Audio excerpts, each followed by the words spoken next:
Hello, and welcome to the Math 0362 Test 2 review. First, we'd like to find the domain. To do this, set the bottom to 0. Ignore the top. So 9 minus x equals 0. Then do plus x. So you get 9 equals x. Express the answer as negative infinity to 9, union, 9 to infinity. 2 works the same way. Again, work the bottom. Top, we can ignore it. So you get x squared minus 16 equals 0. Then do plus 16. So x squared is 16. And then square root. And the square root of 16 is negative 4, positive 4. Express the answer as negative infinity to negative 4. Union, negative 4 to 4, union, 4 to infinity.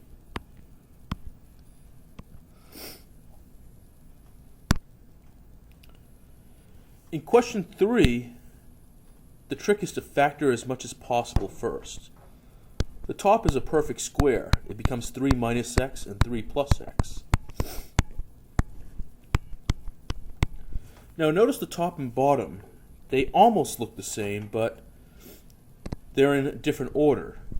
You can still cross it off. You just got to be sure to put a negative 1 in its spot.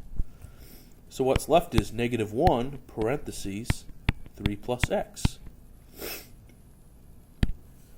In question 4, let's factor as much as you can.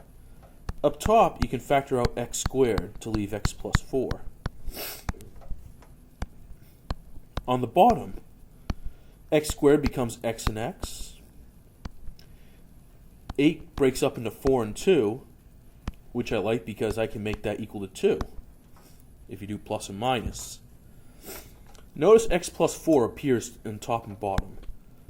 They can cross off, and whoever's left standing is the answer. In question 5, let's again cross off anything that up top and bottom, like x and x go away. Y and one of the y's in the bottom also go away. So up top, 9 times 5 is 45, and 4y is 4y. In question 6, let's factor as much as possible. So in the top left, that's going to become x minus 3 and x plus 3. On the bottom, x squared becomes x and x. And two numbers that make 3 are 3 and 1. Minus 3 and plus 1, that gives us negative 2. And now things fall apart. X minus 3 goes away. X plus 1 goes away. So all that's left is x plus 3 over x. Question 7, you'll notice there's a division. When dividing fractions, the first step is to turn this fraction upside down. So you get x2 plus 11x plus 24 over x minus 9, and then x minus 9 over x squared plus 2x minus 3. Next will be to factor as much as possible. X squared is x and x. 24, I like 8 and 3 because that can add to 11.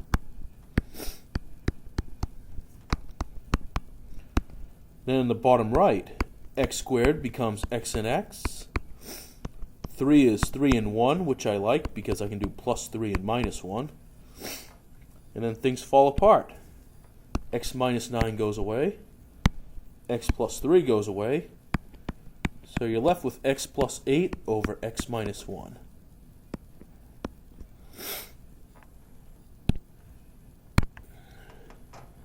In question 8, we like to add.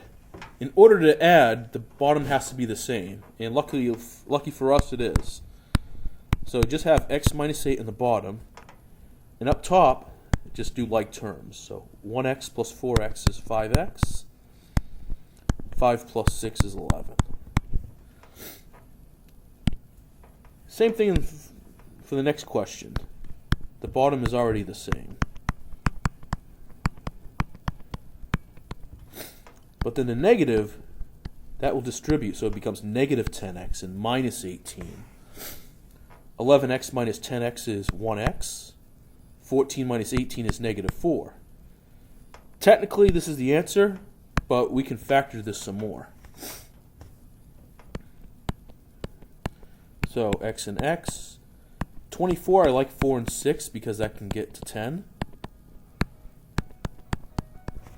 And then things start to fall apart. Like x minus 4 goes away. So the answer is 1 over x minus 6. 10 works the same way. Again, subtraction will change the signs. The bottom is the same already. And with like terms, 7x minus 6x is 1x. 8 minus 11 is negative 3. Now we can factor.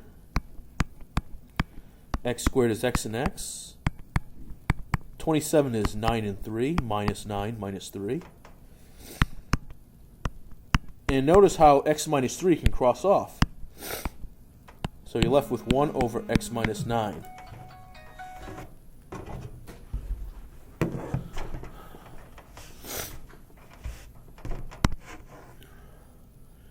In 11, we have more adding, but this time the denominators are not the same. So we need a common denominator.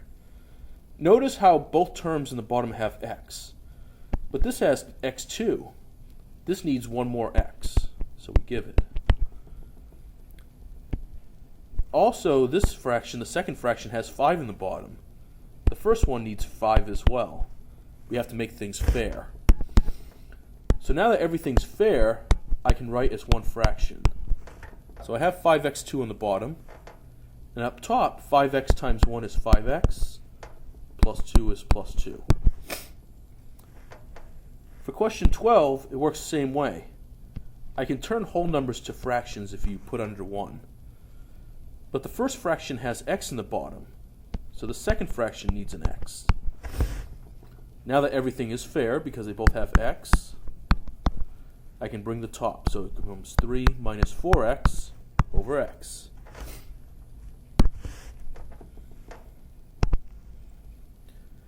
All right, 13.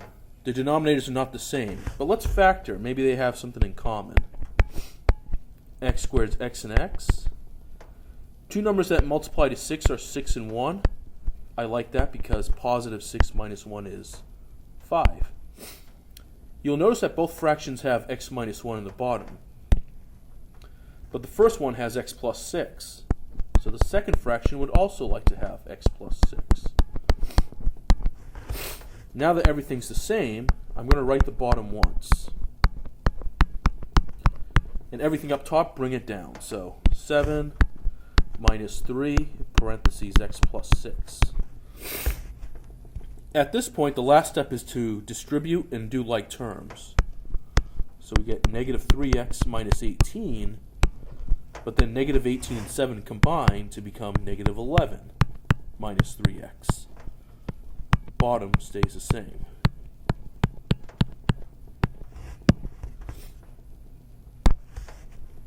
In question 14, all you have to do is cross multiply. So first 3w is 3w. Then 7 with w minus 8 is 7w minus 56. I will move 7w over by subtracting. So negative 4w is negative 56. And then divide by negative 4. And that will give you w equals to 14.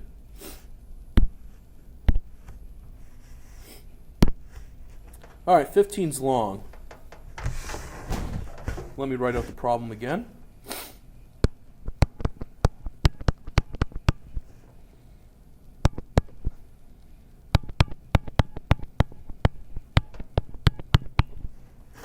Okay, so the first fraction has x plus 2, so that means everybody's going to need an x plus 2.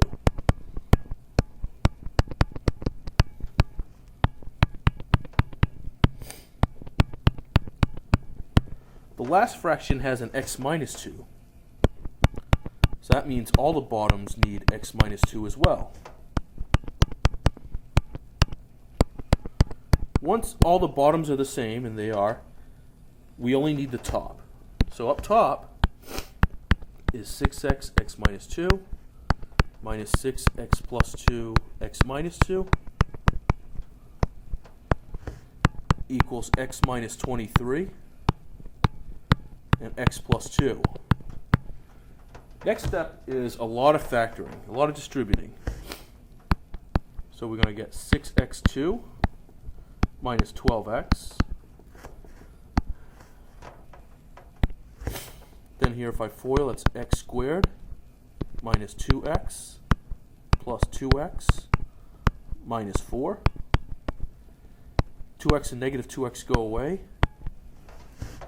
And negative 6 will distribute to become negative 6x2 plus 24. And here more FOIL, so that's going to be x2 plus 2x minus 23x minus 46, which becomes x squared minus 21x minus 46. Okay, 6x2, negative 6x2 go away. But because there's still an x2 term here, in order to solve, everybody has to be on the right side. So negative 12 is going to become positive 12x. Positive 24 is negative 24. So at this point, you get x2 minus 9x minus 70. Next page. Believe it or not, this actually factors. x2 is x and x. And 70 is actually 14 and 5. So I'm going to do minus 14 and plus 5 because that equals to negative 9. Just do the opposite. So your answers are going to be positive 14 and negative 5.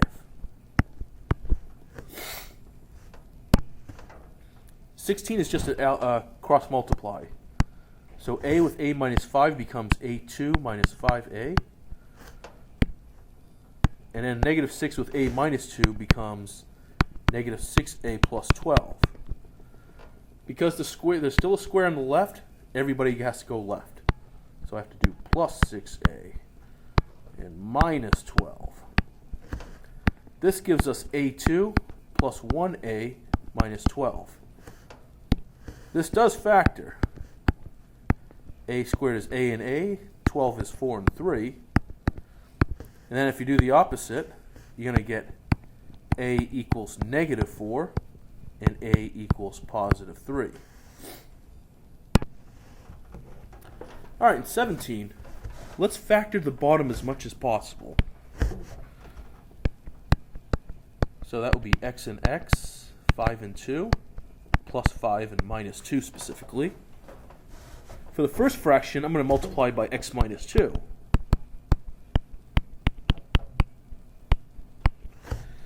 The last term, multiply by x plus 5. Now that everything in the bottom is the same, I don't need the bottom anymore. I'm just going to work the top. So, x minus 2x plus 1 equals x squared minus 27x minus x minus 5, x plus 5. Again, a lot of FOIL. So let's see, you're going to get x squared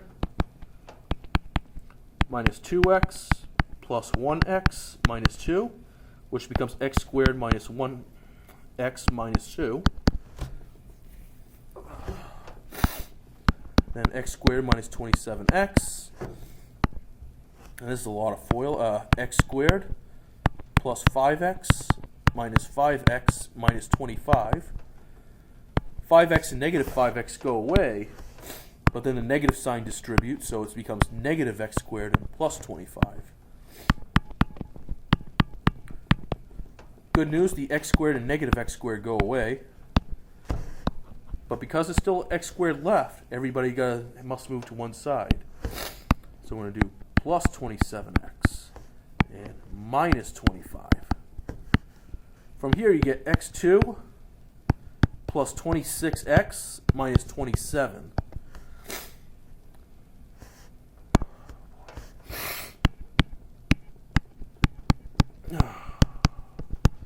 This factors x and x, just right. 27 and 1 plus 27 minus 1, do the opposite. Your answers are negative 27 and positive 1. All right, word problem. Keyword quotient, that means fraction. So this is really saying 1/3 equals to x over 24. Cross multiply, so 3x equals 24. Divide by 3. Divide by 3, you get x equals 8. All right, there's two ways to do 19. All right, the first way, look for time, which is 3 and 2. The first step is what I call fraction. So you got 1/3 and 1/2. The second step is add.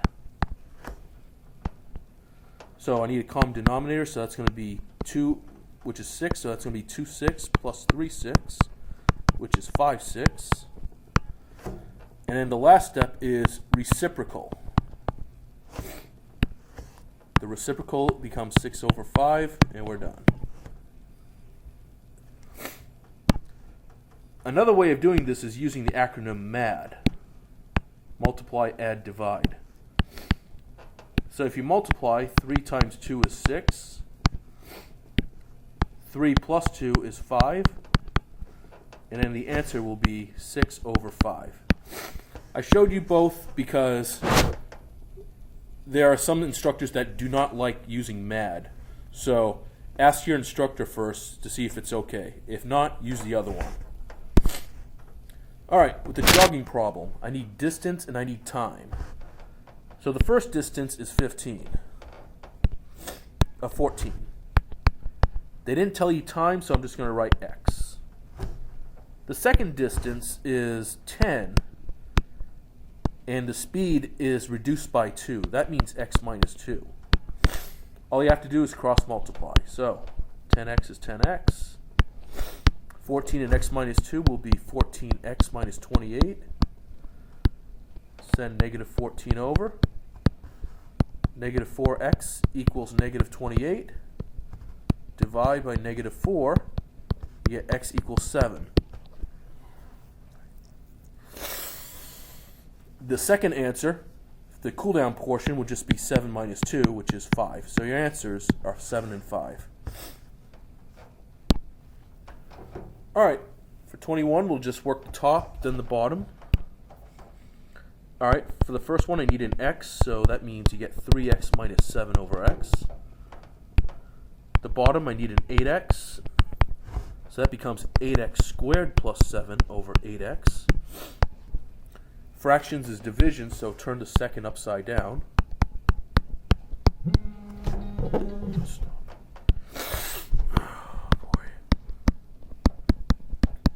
And notice how x's can go away, they cross off, and whatever's left is the answer. 8 times 3x minus 7 over 8x2 minus 7. Last one.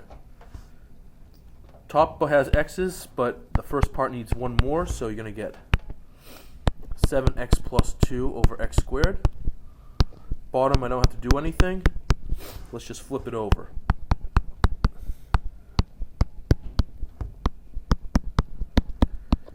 I hate this thing. Anyway, x squares go away. Whoever's left standing is the answer. All right, that concludes our review. If you have questions, please visit us in ESEE 1112. Otherwise, good luck and have a great day.